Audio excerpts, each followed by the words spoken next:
Hello दोस्तों, quick catch में आपका स्वागत है।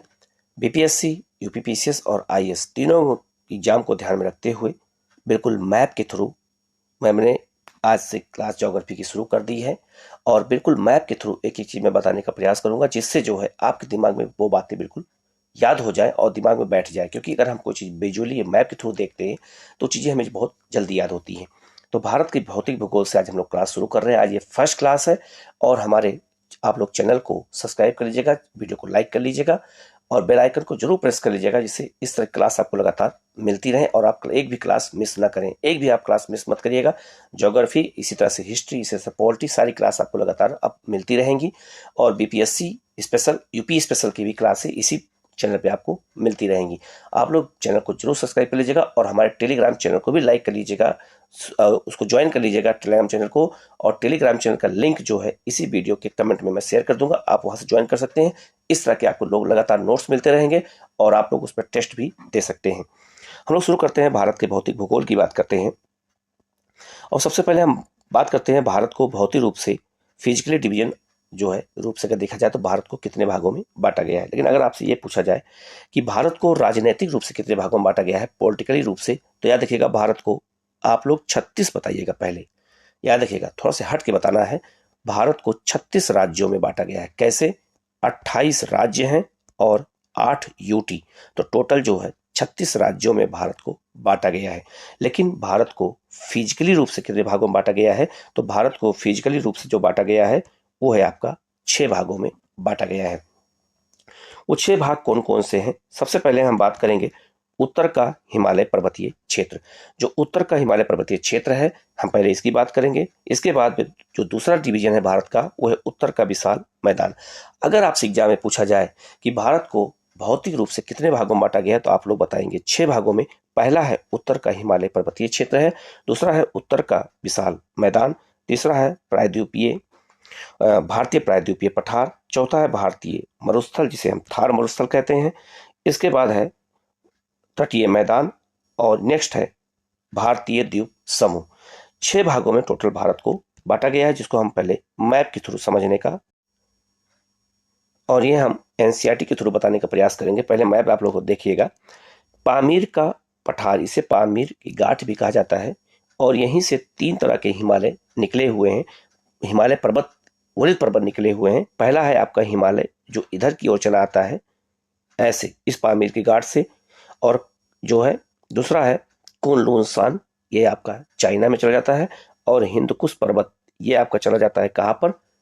पाकिस्तान और अफगानिस्तान की ओर विस्तारित है इसका। तो पामीर की गांठ से 3 पहाड़ियां निकली हैं, ये भी आप याद रखिएगा। कुनलुन सान आपका हिमालय और क्या है आपका हिंदकुश, ठीक है। तो इसीलिए उसको पामीर की गांठ या ग्रंथि कहा जाता है। भारत को 6 भागों में बांटा गया है, उसे हम उच्चावच भी कहते हैं, याद रखिएगा। ये भी फिजिकल डिवीजन कहा जाता है, इसको हिंदी में उच्चावच भी कहा जाता है। ये आपका जो पूरा क्षेत्र है ये आपका है हिमालय पर्वतीय क्षेत्र है। पहला डिवीजन हो गया आपका पहला। इसके बाद अगर हम बात करते हैं तो पहला डिवीजन हिमालय के साथ साथ जो आप देखिए यहाँ पर नंबर 1 लिखा भी है, जो दूसरा डिवीजन है वो है आपका उत्तर का मैदान। ये उत्तर का मैदान पंजाब से लेकर के आसाम तक फैला हुआ है और ये जो है दूसरा डिवीजन है भारत का उत्तर का मैदान। तीसरा जो डिवीजन है भारत का वो है आपका प्रायद्वीपीय पठार। ये आपका प्रायद्वीपीय पठार है, ये आपका तीसरा डिवीजन हो गया। जो चौथा डिवीजन है वो है आपका है थार मरुस्थल, जिसे हम भारतीय महामरुस्थल कहते हैं, ये चौथा डिवीजन हो गया। पांचवा डिवीजन हो गया तटीय मैदान। ये आपका 2 तटीय मैदान है, पश्चिमी तटीय मैदान और पूर्वी तटीय मैदान। और आपका जो 6 नंबर का जो डिवीजन है वो आपका है द्वीप समूह है। ये आपका एक लक्षद्वीप है और एक है अंडमान निकोबार द्वीप समूह। तो टोटल भारत को 6 भागों में बांटा गया है फिजिकली रूप से, ये आपको अच्छे से याद रखना है। आगे इसी को दोबारा मैप पे फिर दिखाया गया है। भारत का भौतिक विभाजन है और आपका ये थार मरुस्थल का क्षेत्र हो गया, ये हिमालय का क्षेत्र हो गया।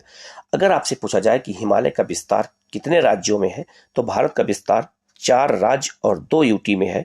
लद्दाख, जम्मू कश्मीर, हिमाचल प्रदेश, उत्तराखंड, सिक्किम और अरुणाचल प्रदेश। तो भारत का जो हिमालय का क्षेत्र है इतने राज्यों में फैला हुआ है। लेकिन अगर ये पूछा जाए कि हिमालय का विस्तार कितने देशों में है, तो हिमालय का विस्तार 3 देशों में है, 3 नहीं 4 देशों में है, सॉरी 4 देशों में है। इंडिया में है, चाइना में है, नेपाल में है और भूटान में है। तो 4 देशों में आपका हिमालय का क्षेत्र फैला हुआ है और हिमालय को कैसे बांटा गया है हम उसको आगे देखेंगे। इसके बाद है उत्तर का मैदान है, जो मैंने अभी बताया पंजाब से लेकर के, और ये आपका फैला है कहाँ तक, तो ये फैला है आपका आसाम तक। इसका डिवीजन हम लोग अच्छे से करेंगे। इसके बाद ये आपका ये है तीसरा प्रायद्वीपीय पठार, ये पूरा प्रायद्वीपीय पठार है, ये आपको दिखाया गया है बिल्कुल मैप के थ्रू। आप इसको मैप में देखेंगे तो आपको बिल्कुल याद हो जाएगा। इसके अलावा भारत में 2 तटीय मैदान हैं, और दोनों तटीय मैदान कौन कौन से हैं, तो पहला है पश्चिमी तटीय मैदान जो बिल्कुल पतला है, और दूसरा है पूर्वी तटीय मैदान जो काफी चौड़ा है। तो ये भी एग्जाम में पूछा जाता है कि पूर्वी और पश्चिमी तटीय मैदान में पूर्वी तटीय मैदान अधिक चौड़ा क्यों है, क्योंकि यहाँ से नदियां, आगे मैं इसको बताऊंगा भी, लेकिन यहाँ की नदियां जो होती हैं वो लंबी दूरी तय करती हैं, इसीलिए जो है यहाँ पे नदियां डेल्टा बनाती हैं और यहाँ की नदियां लंबा तटीय मैदान का निर्माण करती हैं। तो डिटेल में इसको बताऊंगा आगे, बिल्कुल मैप के थ्रू एक चीज बताऊंगा जिससे आपको बिल्कुल याद हो जाए। इसके बाद है हम लोग आगे बढ़ते हैं, आते हैं उत्तर का हिमालय पर्वतीय क्षेत्र की बात करते हैं। तो सबसे पहले हम बात कर लेते हैं हिमालय की उत्पत्ति कैसे हुई और हिमालय किस तरह का पर्वत है। तो आज याद रखिएगा आप लोग, हिमालय न्यू फोर्ड माउंटेन है, नवीन वलित पर्वत है। ये याद रखिएगा, ये नवीन वलित पर्वत है, न्यू फोर्ड माउंटेन है, हिमालय का क्षेत्र है। तो हिमालय की उत्पत्ति कैसे हुई है पहले हम एक इसको समझा देते हैं, मैप के थ्रू बता देते हैं, तब हम इसको पढ़ देंगे, आपको बिल्कुल याद हो जाएगा। हिमालय की उत्पत्ति कैसे हुई, तो एक तरफ है यूरेशियाई प्लेट, यूरेशियाई प्लेट है, और एक तरफ है इंडियन प्लेट। इंडियन प्लेट आकर के यूरेशियाई प्लेट से टकराने से हिमालय की उत्पत्ति हुई है। तो इंडियन प्लेट उत्तर की ओर खिसकते हुए आई, और ये यूरेशियाई प्लेट और यह इंडियन प्लेट, दोनों प्लेटों के बीच में एक सागर था, उसका नाम था तटित सागर। और तटित सागर में बहुत सारा नदियों ने अपना मलबा इसमें इकट्ठा कर रखा था, और वो मलबा आया कहाँ से, तो यूरेशियाई जो नदियां बह निकलती हैं इनका मलबा अवसाद, और भारतीय जो नदियां निकलती हैं उनका अवसाद इसमें इकट्ठा हो गया। जब भारतीय प्लेट टकराई, उसके टकराने की वजह से हिमालय का उत्थान हो गया और ये वलित पर्वतों का निर्माण हो गया, और यहीं से हमारा हिमालय बन गया। तो हिमालय जो है कैसे बना है, तो आप लोग बताएंगे। हिमालय का निर्माण जो है यूरेशियाई प्लेट से इंडियन प्लेट के टकराने से, और जहां आज हिमालय है पहले वहां एक सागर था, वो पूछा जाएगा कौन सा सागर है, तो वो है आपका तटित सागर था। और यही जो नदी का मलबा था यही ऊपर की ओर आकर के वलित रूप से बन गया, और उसी से हिमालय का निर्माण हुआ है। इसके बाद हम लोग बात कर लेते हैं कि हिमालय की उत्पत्ति कैसे हुई। अगर आपसे एग्जाम पूछा जाए तो याद रखना, आपको बताना है कि भारतीय प्लेट और यूरेशियाई प्लेट के बीच में स्थित तटित सागर दोनों तरफ से नदियों द्वारा अवसाद के जमा होने से और भारतीय प्लेटों की यूरेशियाई प्लेट के साथ टकराने से जो अवसाद वलित होकर के ऊपर की ओर उठ गया, उसी से हिमालय पर्वत की अलग अलग श्रेणियों का निर्माण हुआ है। तो हिमालय की उत्पत्ति कैसे हुई है ये मैंने बता दिया है। यूरेशियाई प्लेट जो है उसी से टकराने से, इंडियन प्लेट के टकराने से जो है, जहाँ जो तटित सागर में मलबा था ये ऊपर की ओर वलित हो गया, और इसी से हिमालय का निर्माण हुआ है। इसके बाद हम लोग आगे बढ़ते हैं, हिमालय का विभाजन बात कर लेते हैं। तो हिमालय का जो विभाजन है वो याद रखिएगा, हिमालय का विभाजन 2 तरह से किया गया है, वर्टिकल और हॉरिजॉन्टल, क्षैतिज या प्रादेशिक आधार पर और लंबवत आधार पर, 2 तरह से हिमालय का वर्गीकरण किया गया है। तो हिमालय का वर्गीकरण 2 तरह से कैसे किया गया है, बिल्कुल मैप के थ्रू इसको हम समझेंगे। सबसे पहले समझेंगे हम लोग लंबवत हिमालय, ठीक है। वर्टिकल कैसे इसको विभाजन किया गया हिमालय का, तो आप ये देख सकते हैं हिमालय का ये लंबवत विभाजन किया गया है। हिमालय को लंबवत विभाजन के आधार पर 4 भागों में बांटा गया है। कौन कौन से भाग हैं वो, तो सबसे पहला है ट्रांस हिमालय, ये आपका पूरा ट्रांस हिमालय का क्षेत्र है। ट्रांस हिमालय के बाद ये आपका ग्रेट हिमालय, ग्रेट हिमालय के बाद आपका लघु हिमालय, और लघु हिमालय के बाद शिवालिक है। तो भारत में जो हिमालय का क्षेत्र है, अगर हम कहें लंबवत आधार पर हिमालय कितने भागों में बटा है, तो अब आप लोग बताओगे 4 भागों में बटा हुआ है। सबसे नॉर्थ, अगर इसको हम नॉर्थ मान लें और इसको हम साउथ मान लें, तो नॉर्थ की ओर से सबसे पहले है आपका ट्रांस हिमालय, फिर आपका ग्रेट हिमालय, फिर लघु हिमालय और फिर शिवालिक हिमालय। कभी कभी एग्जाम में क्या करते हैं, ये आपसे नॉर्थ और साउथ की ओर क्रम भी पूछ देते हैं कि अगर हम साउथ से चलते हैं नॉर्थ की ओर तो इन हिमालय का क्रम क्या होगा, और अगर हम नॉर्थ से साउथ की ओर चलते हैं तो ये इसका क्रम क्या होगा, आपको याद रखना है। तो ये भारत का में हिमालय का लंबवत विभाजन है। 4 तरह के हिमालय लंबवत विभाजन में आते हैं, और वो कौन कौन से हैं एक बार मैं दोबारा बता देता हूँ। ट्रांस हिमालय, ग्रेट हिमालय, लघु हिमालय और शिवालिक है। तो सबसे लास्ट में शिवालिक है, और सबसे पहले कौन सा बना था, ट्रांस हिमालय। अगर अब आपसे पूछा जाए एग्जाम में कि जो ये हिमालय की 4 श्रेणियां हैं, इसमें सबसे पहले कौन सी बनी थी, तो ट्रांस हिमालय बनी थी। ट्रांस हिमालय के बाद तब ग्रेट हिमालय, तब लघु हिमालय, और सबसे नवीन हिमालय कौन सा है, शिवालिक है। अगर एग्जाम में अगर आपसे पूछा जाए कि हिमालय की चारों श्रेणियों में सबसे नवीन हिमालय कौन सा है, तो वो शिवालिक है, वो सबसे अंत में बना था। इसके बाद हम लोग आगे बढ़ते हैं। ट्रांस हिमालय, अब ये देखिएगा कितना हिमालय कितने प्रकार का है। पहला है ट्रांस हिमालय, इसको हम तिब्बत हिमालय के नाम से भी जानते हैं। दूसरा है, आप देखिए यहाँ पे एग्जाम में फंसाने के लिए आपसे पूछा जा सकता है, इसे बृहत हिमालय भी कहते हैं, महान हिमालय भी कहते हैं, ग्रेट हिमालय भी कहते हैं, आंतरिक हिमालय भी कहते हैं, और इसे हिमाद्री भी कहा जाता है। तो इसके कई नाम हैं, और इसको इंग्लिश में कहते हैं ग्रेटर हिमालय। ठीक है, तो इसके 4 नाम है, 5 नाम है, बृहत हिमालय, महान हिमालय, ग्रेट हिमालय, आंतरिक हिमालय, हिमाद्री। तो एग्जामिनर क्वेश्चन को फंसा करके इसी तरह पूछता है। अगर हम सब नामों को याद रख ले तो हमें आसानी से चीजें बिल्कुल याद हो जाएंगी। इसके बाद है आपका निम्न, लघु, मध्य हिमालय या हिमाचल हिमालय। तो इसके भी 4 नाम है। इसके हम निम्न हिमालय कहें, लघु हिमालय कहें, मध्य हिमालय कहें, हिमाचल हिमालय कहें, इसे हम मिडिल हिमालय के नाम से भी जानते हैं। अच्छा, इसको लेसर हिमालय भी कहते हैं, ये थोड़ा मिस्टेक हो गया है, इसको लेसर हिमालय के नाम से भी जाना जाता है। इसके बाद है आपका बाह्य हिमालय, क्योंकि वो बाहर की ओर है इसलिए बाह्य हिमालय। शिवालिक, निम्न या उप हिमालय के नाम से इसको कहते हैं, इसे आउटर हिमालय भी कहा जाता है। अब इस मैप के थ्रू आप बिल्कुल समझ सकते हैं। आप देखिए, ये बिल्कुल नॉर्थ का क्षेत्र है चाइना, और ये साउथ का क्षेत्र है। दोनों दिशा बता दी गई है आपको मैप पे समझने के लिए। और सबसे पहले यह देखिएगा, ये चीन में कुनलुन सान है, इसके बाद तिब्बत का पठार है, इसके बाद ट्रांस हिमालय है, इसके बाद ग्रेट हिमालय है, इसके बाद लघु हिमालय है, और इसके बाद शिवालिक है। अब हिमालय की जितनी श्रेणियां हैं ये आपको बिल्कुल याद हो जाएगा जब हम नॉर्थ से साउथ की ओर देखेंगे। ये बिल्कुल मैप आपके दिमाग में बैठ जाएगा और बिल्कुल आपको ये चीजें याद हो जाएंगी। हम ज्योग्राफी को, ये मेरी गारंटी है कि ज्योग्राफी आपको बिल्कुल रटा दूंगा। आप ज्योग्राफी में कभी भी कहीं भी कंफ्यूज नहीं होंगे। ठीक है, आप लोग बिल्कुल याद रखिएगा कि कुनलुन सान हिमालय चाइना में है। हिमालय का ये पार्ट नहीं है, लेकिन ये वलित पर्वत है, और ये तिब्बत का पठार है आपका। और ये ट्रांस, ग्रेट, लघु और शिवालिक सारे हिमालय को क्रम से दिखा दिया गया है, और ये लंबवत विभाजन का क्षेत्र है, आपको याद रखिएगा। आगे हम बात करते हैं ट्रांस हिमालय की।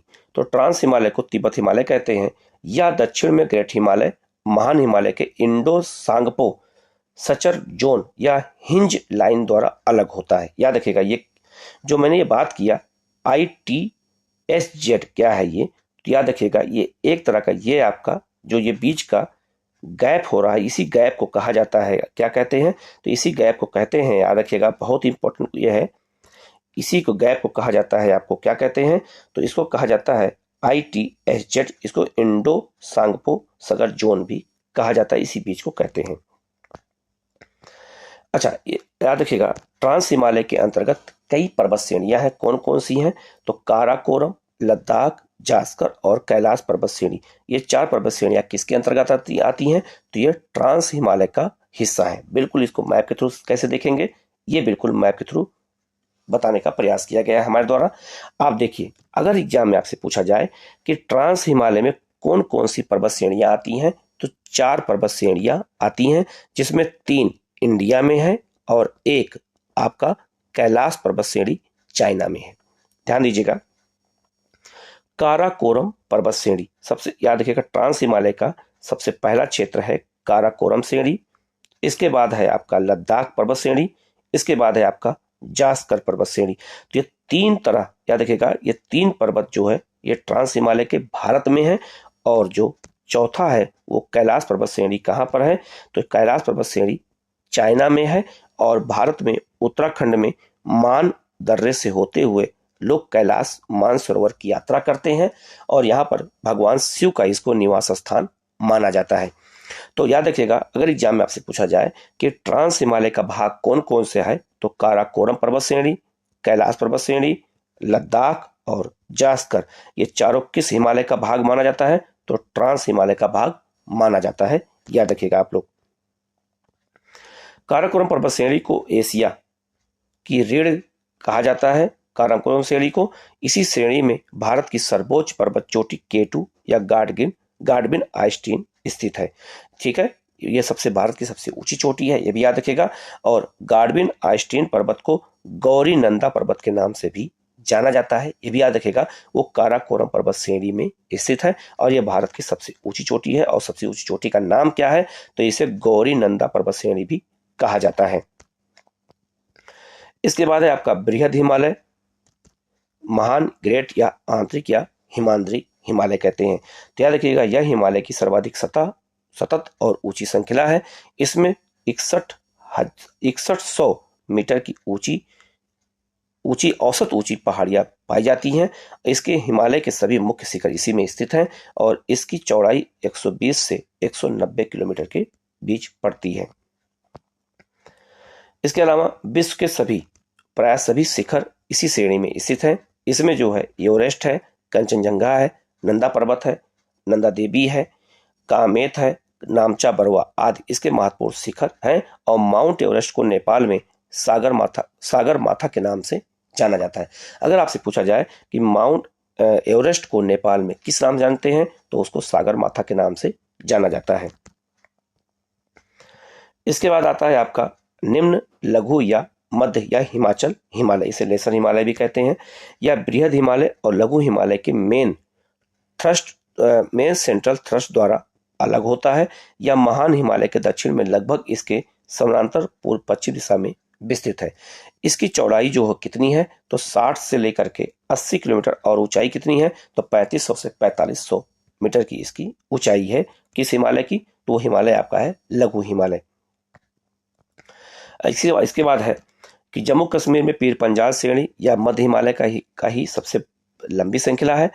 धौलाधर श्रेणी भी इसी का भाग माना जाता है और कांडला और कुल्लू जैसी प्रसिद्ध घाटियां भी इसी हिमालय में स्थित हैं।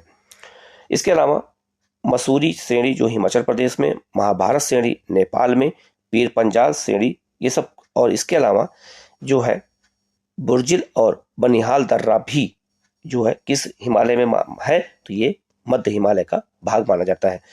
जम्मू कश्मीर श्रीनगर मार्ग जवाहर सुरंग इसी से होकर के गुजरती है, ये भी एग्जाम में पूछा जाता है।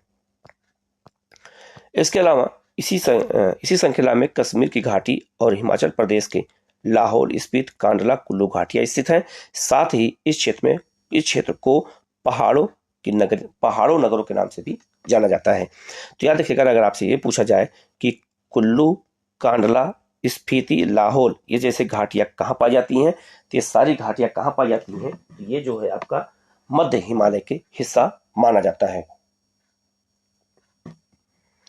इसके बाद आगे बढ़ते हैं हम लोग। नेक्स्ट है आपका बाह्य शिवालिक हिमालय, इसे हम निम्न या उप हिमालय भी कहते हैं।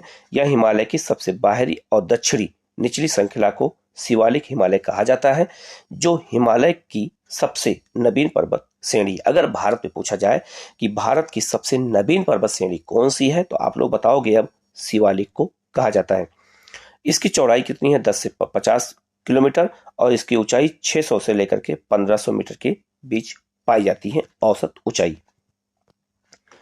इसके अलावा निम्न हिमालय के दक्षिणी ढाल तथा शिवालिक श्रेणी के उत्तरी ढाल के मध्य में अनेक चौरस तल वाली संरचनात्मक लंबवत घाटियां और कोणधारी वन और छोटे छोटे घास के मैदान पाए जाते हैं, और जिन्हें हम पश्चिम में दून कहते हैं और पूरब में द्वार कहा जाता है। याद रखिएगा, शिवालिक क्षेत्र में कई छोटे छोटे घास के मैदान पाए जाते हैं जिन्हें हम दून और द्वार कहते हैं, जैसे देहरादून, हरिद्वार। तो देहरादून में दून लग गया, हरिद्वार में द्वार लग गया, तो दोनों दून और द्वार क्या है, तो ये मैदान है, याद रखिएगा। इसके अलावा उत्तराखंड में इसको बुग्याल या प्यार के नाम से भी जाना जाता है, ये भी याद रखिएगा, ऐसे क्वेश्चन एग्जाम में ज्यादा पूछे जाते हैं। इसके बाद हम लोग आगे बढ़ते हैं, हिमालय का क्षैतिज विभाजन की बात कर लें। याद रखिएगा, हिमालय को दो भागों में बांटा गया है, लंबवत, अभी तक हमने लंबवत की बात किया था, अब हम बात करेंगे क्षैतिज हिमालय की।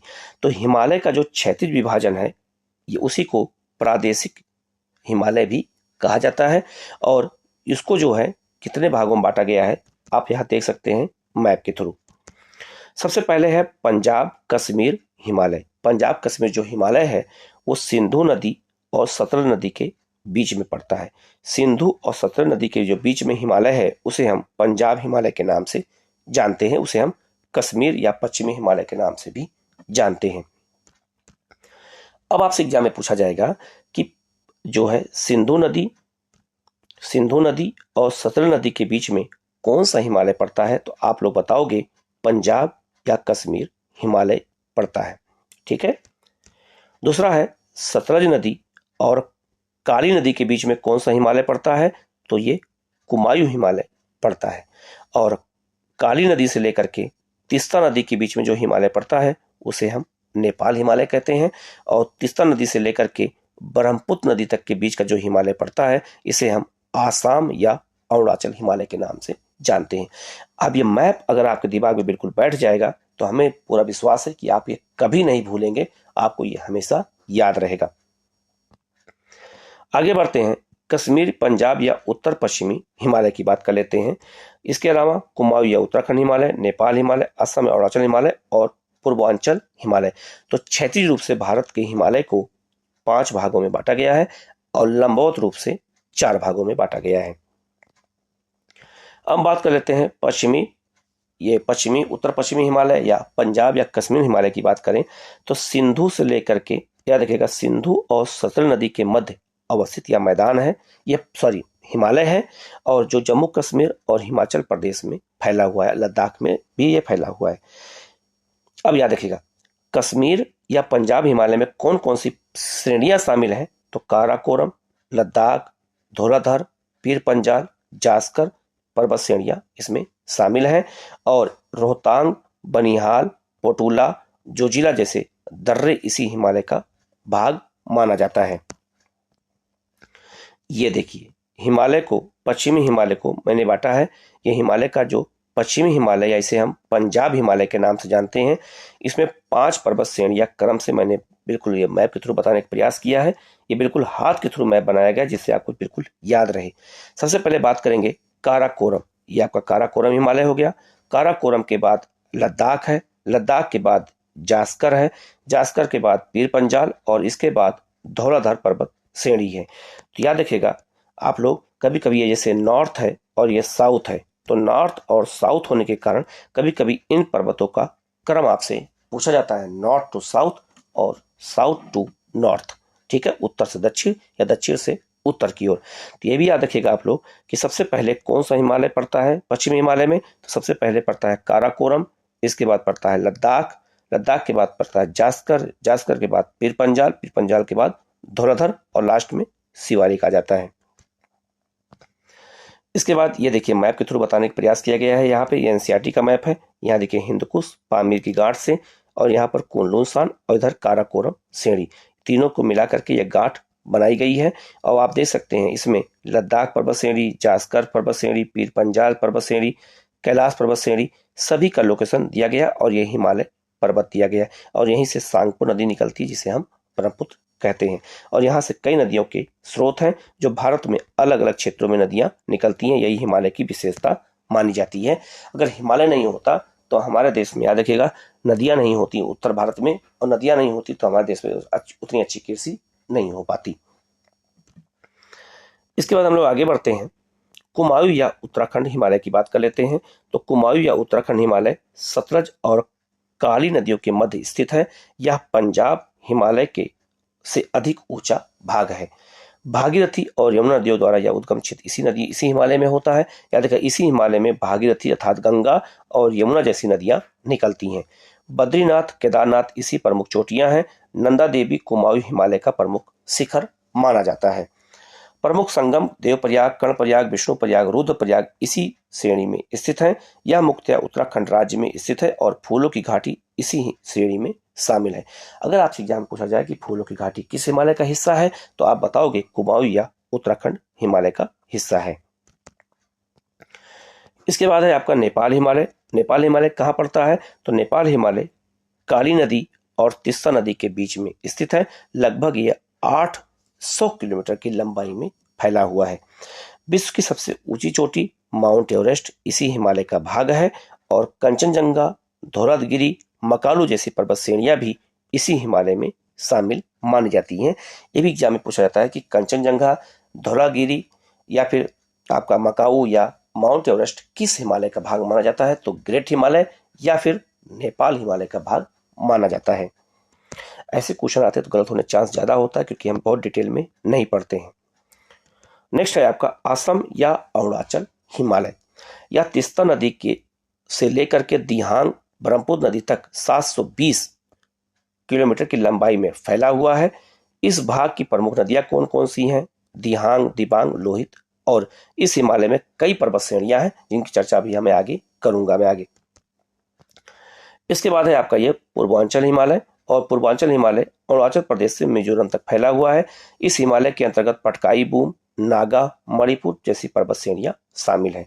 अब आप मैप के थ्रू देख सकते हैं, ये आपका जो ये वाला क्षेत्र है ये आसाम या अरुणाचल हिमालय कहलाता है और ये वाला आपका पूर्वांचल हिमालय कहा जाता है। अब अरुणाचल जो आपका अरुणाचल या असम हिमालय है उसमें बोमडीला है, ये बोमडीला पहाड़ी है, ये डाफला पहाड़ी है, ये मिरी पहाड़ी है, ये आबोर पहाड़ी है और ये मिसमी पहाड़ी है और ये पटकाई बूम पहाड़ी। तो ये जितनी पहाड़ियां हैं ये जनजातियों के नाम पर रखी गई हैं। मिसमी जनजाति, आबोर जनजाति, मिरी जनजाति, बोमडीला जनजाति और डाफला जनजाति यही अरुणाचल प्रदेश में निवास करती है। तो जिन पर्वतों पर निवास करती है उसी पर उसका नाम रख दिया गया है। ठीक है, इसके बाद यह है आपका कौन सा हिमालय, तो यह है आपका पूर्वांचल हिमालय जिसमें पटकाई बूम अरुणाचल प्रदेश में, पूर्वी मणिपुर, मिजो और यहाँ पर नागा पहाड़ियां जैसी स्थित हैं। इसके अलावा गारो खासी जयंतिया इस हिमालय का भाग नहीं माना जाता है, लेकिन यहाँ मैप पे दिया गया है, आगे इसके बारे में अलग से मैं बताऊंगा। ये आपका है पूर्वोत्तर हिमालय का, ये एनसीईआरटी का मैप है बिल्कुल। ये देखो ये हिमालय यहाँ से आकर के और नामचा बरुआ से यू टर्न लेकर के ये आपका यहाँ आ गया है। तो ये आपका हो गया आपका अरुणाचल हिमालय यहाँ पर है, ये यहाँ पर नेपाल हिमालय है और ये आपका पूर्वोत्तर हिमालय का भाग माना जाता है। और यहाँ से देखो कई नदियों का स्रोत अलग अलग क्षेत्रों में निकला, जैसे तिस्ता है, यहाँ पर आपका ब्रह्मपुत्र नदी निकलती है। इसके बाद में हिमालय के प्रमुख हिमनद कौन कौन से हैं इसकी चर्चा कर लेते हैं। तो हिमालय के प्रमुख हिमनद मतलब होता है ग्लेशियर। आपसे पूछा जाएगा कि भारत का सबसे लंबा ग्लेशियर कौन सा है, तो सियाचिन ग्लेशियर है। याद रखिएगा ये कहाँ पर है, काराकोरम पहाड़ी में स्थित है और इसकी लंबाई कितनी है, तो 76। ये क्वेश्चन कई बार आ चुका है। बालतोरो कहाँ पर है, ये भी काराकोरम में है। हिस्पार कहाँ पर है, काराकोरम में है। बियाफो ये भी काराकोरम में है। बालतूरा ये भी काराकोरम में है। चोगुल लुंगमा ये भी काराकोरम में है और खारदोजीन ये भी काराकोरम में और कुनियांग ये भी काराकोरम में। तो इतने हिमनद कहाँ पर है, काराकोरम में है और इनको बिल्कुल मैं मैप के थ्रू बताया हूं, आप ये देख सकते हैं, ये मैप के थ्रू बना हुआ है। ये हो गया आपका बातूला हो गया, हिमनद हो गया, ये हिस्पार हो गया और ये हो गया आपका बियाफो हो गया, ये आपका बालतोरा हिमनद हो गया और ये सियाचिन हिमनद हो गया। अब ये आप मैप बार बार देखेंगे तो बिल्कुल आपको याद हो जाएगा। लगातार आप इसको लगातार देखते रहेंगे तो एक ज्योग्राफी के कुछ भी नहीं बचेगा। मैं आपको बिल्कुल एक एक चीज बता दूंगा, बिल्कुल आप याद कर लेंगे। इसके अलावा कुछ और हिमनद हैं, जैसे अगर पूछा जाए सीमो हिमनद कहाँ, तो कश्मीर में है। मुम्हार नेबर ये भी मुम्हार हिमनद कहाँ, ये भी कश्मीर में है। गंगोत्री कहाँ, ये कुमायूं में उत्तराखंड में है। केदारनाथ उत्तराखंड में है। जेमू ये सिक्किम नेपाल में है। मिलाम ये आपका कुमाऊं हिमालय उत्तराखंड में है और कंचनजंगा नेपाल और सिक्किम की सीमा पर। तो ये कुछ हिमनद हैं, किस हिमालय में का भाग है और उनकी लंबाई कितनी है ये आपको दिया गया है। आप इसको बिल्कुल याद कर लीजिएगा और बिल्कुल ये मैप के थ्रू बताने का प्रयास किया गया है जिससे आपको चीजें भूले ना और आपको चीजें याद रहे। इसके बाद हम लोग आगे बढ़ते हैं। हिमालय के प्रमुख शिखर कौन कौन से हैं, ये भी याद रखिएगा। तो प्रमुख शिखर कौन है, सबसे पहले है माउंट एवरेस्ट। हिमालय के अंतर्गत माउंट एवरेस्ट आता है, ये नेपाल में है और इसकी ऊंचाई कितनी है सबको पता है, 8,850 हो चुका है, ये 48 नहीं 50 हो गया, हिमालय की ऊंचाई थोड़ा बढ़ गई है। काराकोरम, जिसे हम वहाँ केटू या गार्डगिलास्टीन कहते हैं, ये भारत में है और ये भारत की सबसे ऊंची पर्वत चोटी है और इसकी ऊंचाई कितनी है, तो 8,611 मीटर है। इसके बाद है आपका कंचनजंगा, ये भारत नेपाल के बॉर्डर पे है, सिक्किम में है, ये भी हिमालय का भाग है। और इसके बाद है मकालू, ये नेपाल में है। धौलागिरी नेपाल में है। नंदा देवी, ये भारत में है। या कहाँ पर, तो नंदा देवी याद रखिएगा, बहुत इंपॉर्टेंट है, ये पूछा भी गया है। तो ये आपका नंदा देवी कहाँ है, नंगा पर्वत का, जम्मू कश्मीर में है। इसके बाद है अन्नपूर्णा नेपाल में, नंदा देवी भारत में उत्तराखंड में, कामेत भारत में है, नामचा बरवा चीन और भारत की सीमा पर है, अरुणाचल प्रदेश में, और बुर्ला मंदाता ये कहाँ है, तिब्बत में। तो ये सब चोटियां हैं, हिमालय की 10 प्रमुख चोटियां कौन कौन सी हैं मैंने बता दिया, बहुत इंपॉर्टेंट है, इसको आप लोग बिल्कुल याद रखिएगा। चैनल को जरूर सब्सक्राइब कर लीजिएगा आप लोग, इस तरह की क्लास लगातार आपको मिलती रहेंगी और बीपीएससी स्पेशल की भी क्लास लगातार हमारे चैनल द्वारा दी जाएंगी। आप लोग हमारे चैनल को सब्सक्राइब कर लीजिएगा और जो है टेलीग्राम लिंक को भी ज्वाइन कर लीजिएगा और आपको इस तरह की क्लास लगातार मिलती रहे और आप लगातार टेस्ट देते रहें। इसके बाद ये जब क्लास खत्म हो जाएगी तो इसके बाद मैं टेस्ट सीरीज भी शुरू करूंगा, जितने पढ़ाऊंगा उनका टेस्ट भी लेता रहूंगा, तो आपको चीजें बिल्कुल याद हो जाएंगी। Okay, thank you.